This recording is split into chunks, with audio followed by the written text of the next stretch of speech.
Hello guys, welcome back to another video. Morning 6 అయితే అవుతుంది. సరే అనేసి లేచి వాకింగ్కి వెళ్దాం అనేసి బయట వచ్చి చూసా. ఫుల్ చలిగా ఉంది. ఎవరైనా ఉన్నారేమో అని చూస్తే ఎక్కడో ఒక్కొక్కరైతే తిరుగుతున్నారు. సరే అని నేను కూడా స్టార్ట్ అయిపోయా వెళ్దామనేసి. కిందికి వెళ్ళి చూస్తే అసలు చలి కావట్లే. స్వెటర్ ఉంటే కానీ బయట వెళ్ళలేము అన్నంత చలిగా ఉంది.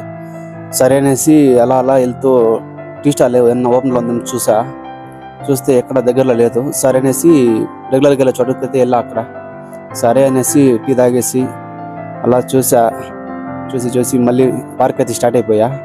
అలా వెళ్తూ అంటే చుట్టుపక్కల మొత్తం నన్నే చూస్తున్నారు, ఏంది వీడు అనేసి. సరే అనేసి పార్క్ వెళ్ళేసి వర్కౌట్ కంప్లీట్ చేసుకున్నా. ఇది నా రెగ్యులర్ ప్లేస్, నేను మామూలుగా వర్కౌట్ చేసే ప్లేస్. ఇక్కడైతే కొంచెం పీస్ఫుల్గా ఉంటుంది అనేసి డైలీ ఇక్కడికే వస్తా. అలా వెళ్తూ వర్కౌట్ అయితే కంప్లీట్ అయిపోయింది. టైం అయితే 8 అవుతుంది. వీడియో కానీ నచ్చినట్టయితే లైక్ చేయండి. ఇంకా ఇలాంటి వీడియోస్ కోసం సబ్స్క్రైబ్ చేసుకోండి. Love you all.